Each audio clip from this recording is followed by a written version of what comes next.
Hello folks. There are a lot of videos on YouTube about boondocking. And on Facebook and the RV forums there are a lot of discussion about what is considered boondocking. So I'm here to clear the air about what is boondocking and what should be considered boondocking. I'm going on my vast experience and extreme expertise to exactly tell you what is boondocking and how to do it. And also some of the essential equipment you probably should have to do boondocking. So let's get right into it. What is boondocking? Well, like the 1970s song, Down in the Boondocks, it refers to camping or living extremely cheaply. So boondocking usually applies to any free camping, whether it be in Walmart's parking lot or out in the wilderness. It is almost always without any services or facilities. No hookups, no water, no bathrooms, no shower houses nearby. So that's kind of the boondocking situation. Now, we boondock a lot. We usually go to primitive campsites where there are designated campsites and there might be a latrine or a pit privy, a vault toilet, whatever you want to call them. It's a house over a hole. But in the realm of boondocking, primitive camping, dry camping, dispersed camping, and wild camping are all acceptable ways to call boondocking. In my neck of the woods in the Northeast, primitive camping is usually designated campsites with pit toilets of some sort. And possibly there's a shower house.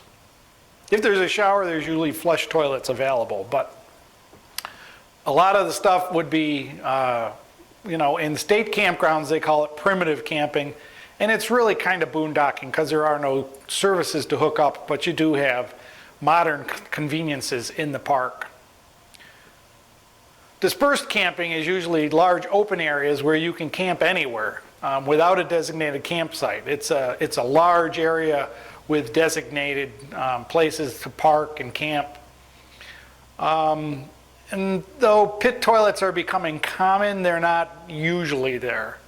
Dry camping is typically RV camping without hookups. No matter where you are, if you're in somebody's driveway or in Walmart or whatever, that's all dry camping, meaning you've got to be self-sufficient. And wild camping, in the context I use it and where I've seen it, is really kind of like backpacking, walking in, and usually with no RV. But I will tell you, I have dragged my RV into some deep, dark, wild places where only four-wheel drive can go, and that's the beauty of the Aliner. The Aliner goes wherever the car goes. I used to scrape, but I changed the axle and raised it up a little bit, and now I don't scrape any place. I've also been in places where I couldn't get out of, which is a whole nother story. If you haven't seen the Lake George video, I nearly stayed in there for a week because it started to rain and the road we came in on became a very slippery mud hole, and I had to back up about 20 feet on a muddy road that was a curvy road, pull in the trailer, and then get a running start up this hill. Now, for the purists, wild camping may not be considered boondocking because, as I said earlier, boondocking is generally living cheaply. Some people may think that if you're backpacking, you're doing it pretty cheap. In my experience, you need really good boots, hiking boots, you need a backpack, you need a tent, you need a sleeping bag, you need cook stove, all sorts of specialized backpacking equipment. So it's boondocking because you don't have any facilities, but it's not cheap, that's for sure.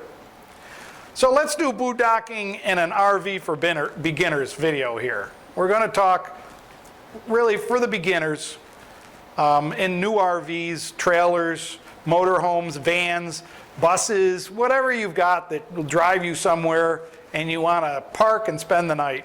And I'll let comments decide below if you think a motorcycle camping, if it doesn't have a trailer, if that's really boondocking, or if that's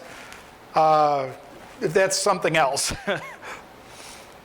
And by beginner, this is really aimed for the beginner because I've been doing this I've been camping for 50 years and I've been RV camping for 2.5, so I'm not an expert at RV camping, but I want to say this is for the beginner because a non-beginner is somebody that has a fully equipped rig with 1,000 watts of solar, 400 amp hours of battery power, and probably a 2,000 watt pure sine inverter to run all the utilities and appliances in the rig.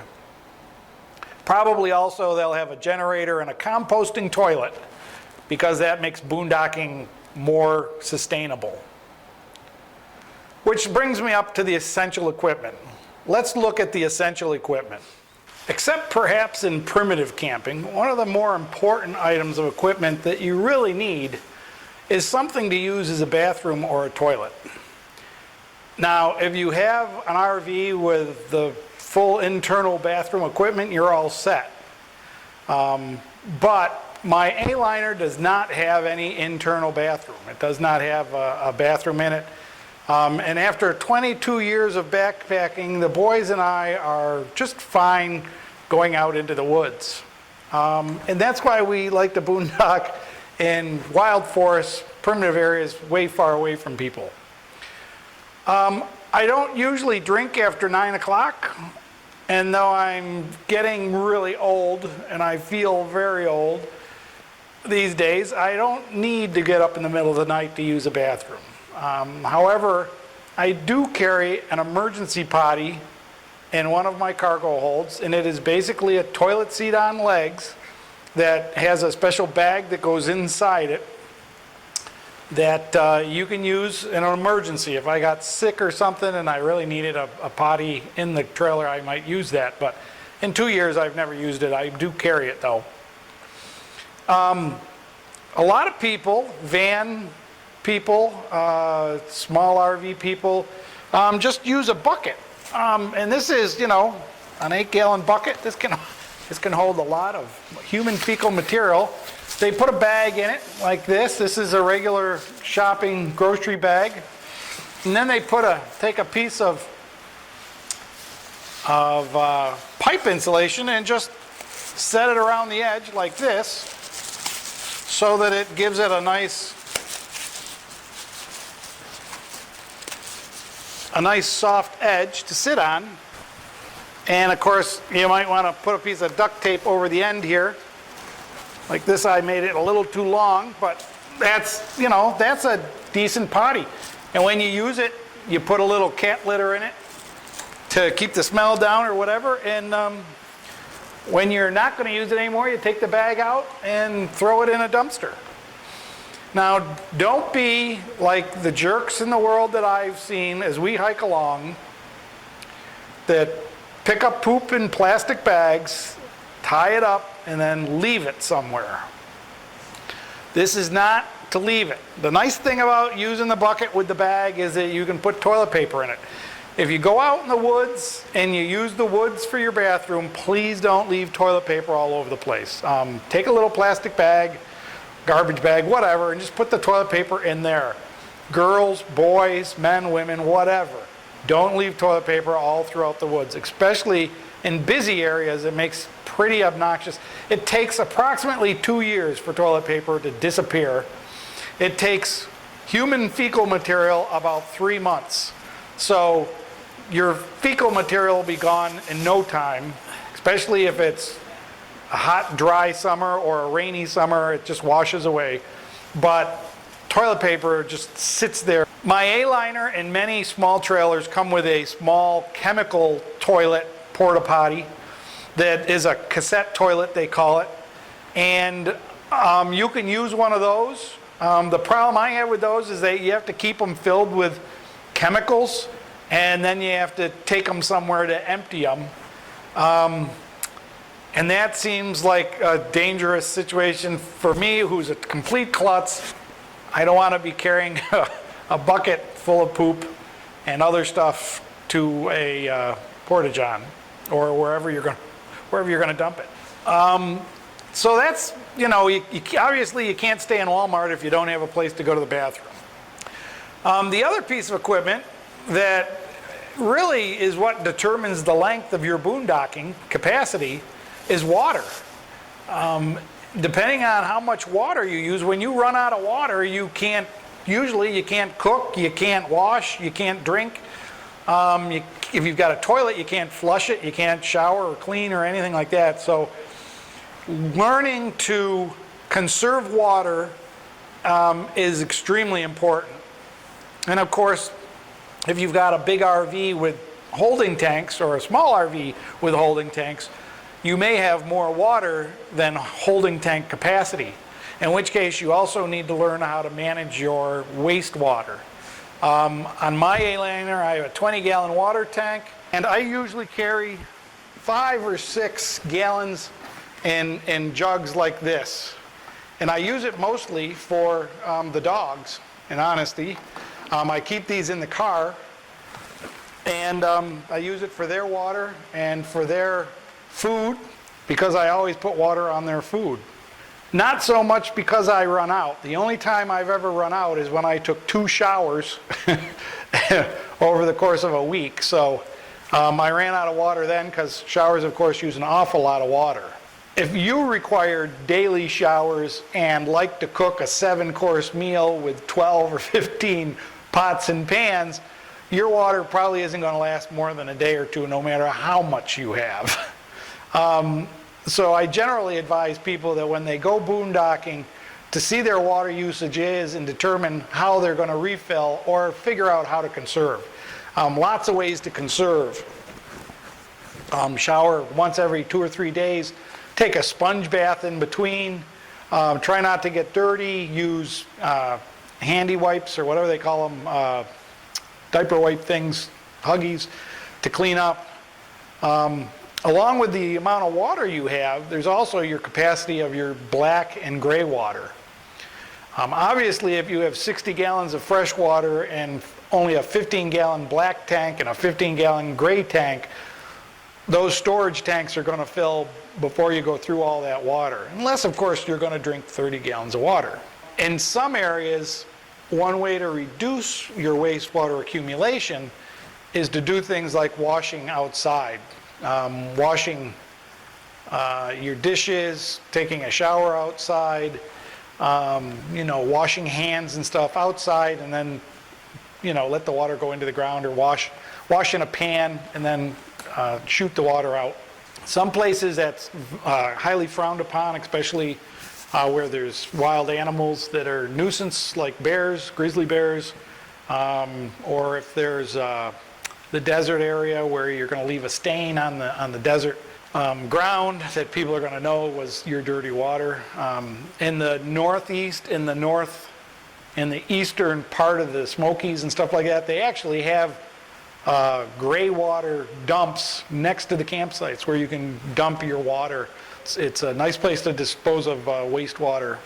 I have met a lot of people out camping in small trailers, tabs or A-liners, A-frames, chalets that carry a Popup utility shelter, and they use that for their shower house, and it has no floor in it, so all the water goes onto the ground and gets absorbed into the ground. So that's a good way to do something. I don't like doing that because I don't want to be hidden in a shower tent when somebody comes up and says, "How you doing?"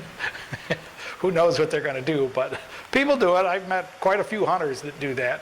I've always found that if I get up just before sunup, like at 5 o'clock or so, which is my normal time to get up, especially with the boys, they wake me up as soon as the birds start to chirp at 5 o'clock. I go out and shower next to the trailer, and there's nobody else up. The other thing is, of course, the bugs aren't up yet. Now, the next thing on the list of essential things is energy. For the most part, we're talking about electricity. Whether you have a large battery back or solar panels or a generator, most people find that electricity is something they don't want to do without. Although maybe that's just from a YouTuber's requirement, because we're always doing videos, always charging things and laptops and editing and keeping our cameras up. So maybe you don't really need electricity. You can just live with flashlights and batteries. In the Aliner, the electricity from the battery runs the electronics in my refrigerator and the igniter for the gas. It also runs some other electronics, some smoke alarms, fire alarms, some fans, and the ignition systems for the furnace and water heater, in addition to the lights and fans. Now, in order to run any big appliances, you have to have a generator or shore power. It's just, there's not enough in solar or batteries normally, unless you have a really huge battery bank and a huge solar system to run anything appliance-wise, like a microwave or a air conditioner. And my air conditioner is only 5,000 BTUs, and so it's the smallest air conditioner you can probably get, and it won't run that. In fact, the refrigerator, it won't run, or the furnace, it won't run very long.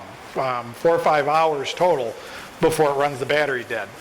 Now, currently I have a very tired 3 to 4, maybe even 5-year-old 80 amp hour lead acid battery and a 100 watt solar panel. I have found that my electrical usage just with that will allow me to run about 3 days in a cloudy situation. In the fall, northeastern days, if I have that all set up, then the battery begins to get pretty low. And I can run almost indefinitely if I have sunny summer days and clear skies. However, my usage of electricity is extremely low. Usually, I'm not in the trailer during the day, so nothing's on except the fridge. And I use flashlights at night because the lights from the trailer just don't go in the right place anyways. Making sure you have high efficiency LED lights is really important for minimizing electrical use. A lot of people at Boondock run power inverters off their 12 volt systems. And you may consider that essential to have your hair dryer or your electric shaver or whatever. Or if you have a big laptop, you might need 120 volts to charge it. I have found that inverters are extremely inefficient and run your power down very quickly, as fast as anything else. I had a small power inverter that I used on my laptop. And it was a 100 watt power inverter. It just charged my laptop for a couple hours, and it used up 40 amp hours of battery power, which was basically half of my battery. I recommend that if you want to use an inverter, you have at least 225 amp hours, which is essentially 2 6-volt golf cart batteries, and 200 watts of solar panel to recharge them. At least 200 watts. Really, 225 amp hours of battery, unless you're in Phoenix or that area of the world, you really need 600 watts to charge those batteries back up in a day or two. The problem with having a huge capacity of electricity is that once you run it down, you need to bring it back up.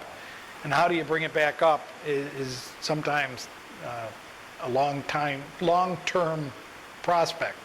So I used a very small 100 watt inverter to recharge my laptop one camping trip for about 4 hours, and it nearly drained my battery. The specifications on the inverter said that it used 9 amps to generate 100 watts of 120 volts. And so it used 36 amp hours in 100 in just 4 hours, and that's from my 80 amp hour battery, along with the other power that I was using, it brought it down to half power. And the next day, luckily, I had sun, but in the morning, I looked at my battery and it was at 11.8 or 70% drained. Not a good place to take your battery. You don't want to take your battery below 12 volts if you can help it. It drastically shortens the life of your battery. But I did get 4 hours of really good sunshine the next day, and that did bring my battery back up to 12.6 volts, which is a good, safe place to be. A lot of people believe you can charge your battery from your car using jumper cables. That is true, however, usually the best you can do from a car to an RV battery is pushing 10 to 20 amps. And if your battery is down like 40 amps, you're not going to get a whole lot of amps into your battery. An 80 amp hour battery is half dead, and you're not going to bring it up to full charge, because as the battery gets higher in charge, it's going to push back at that amperage flow into the battery, and it's going to, the battery charging is going to drop down. That happens with solar too, which is why it's good to have solar working from 9 in the morning until 5 at night, because then you're getting full charge all day instead of a couple hours on a car battery. So really, with electricity, your very best friend is conservation. Stick with conserving as much electricity as you can, get the most efficient electronic components that you can, and you'll be good there. Okay, I just wanted to say, I just loaded all this video into my program and edited it up to this point, and I'm amazed at how bad it looks. But I'm going to still publish it because I think there's good information in here. And I thought I had this set up with a good background and everything so that it would be kind of an interesting video, but apparently not. But to go on with boondocking, another essential you might consider if you're thinking of boondocking is how you will stay clean. We talked about water and how water usage goes pretty fast. And if you bring something like wet wipes or something like that you can stay clean with, that's a big help. Or if you just want to bathe in a stream or something, or near a stream, that's a good way too. Work for a paper plate company, so I use paper plates, and I use paper towels to wash out my pots and pans, and then I throw those in the fireplace or in the garbage. And just make sure that you don't have food-coated debris in your fireplace, because that'll attract animals, and you never know what you're going to have. We have met a number of skunks while camping. Luckily, only 2 of them have got Caesar. So skunks 2, Caesar 1. But don't put food in your fireplace unless it's burning. Make sure you got a nice hot fire. The rest of the equipment you might want to bring on a boondocking adventures depending on what you want to do. If you're just going to hang around the campfire and sing songs, bring a guitar, bring a flute, whatever you want. Bring a couple of chairs. If you're interested in other people, bring 2, 3 chairs, some beer, some beverages, so you can share. If you're looking for solace and solitude, you might bring a book or 2, maybe a headlamp to conserve that electricity. I always like to bring binoculars and a telescope, cameras of course, long lenses. It's a good time to be by yourself and really enjoy what you like to do. And that's one of the things is a lot of people don't like camping. And I say to them, well, you don't like to be by yourself then. And that's probably maybe true. But boondocking is a lot of fun, and I hope you go, and I hope you have a good time. I love it. I invite you all to visit me when I'm boondocking. It's primitive camping, and if I walk out into the woods, just don't follow me, because you might not understand what I'm out there doing. Anyways, this is my experiment with green screen background. I'm not really a ghost. I know the water's flowing through me and everything, but I gotta fix some settings or something. I don't know how to fix this, but thanks for watching. If you stayed this long, you're one of my best friends. Subscribe if you haven't. There's going to be better videos than this coming up. I'm just finishing up one on solar power and how to use solar. I've got another video that I won't be this bad on what to take to an RV resort. Because a lot of people just drive into the RV resort and think they're going to hook up and everything, so we're going to do that too. But we got lots more planned. The season's coming up. It's 12 degrees outside right now, and it's going to go down to 7, I guess. Bad night, but please stay with me, and we'll have fun camping together. Thanks, folks. See you in the forest.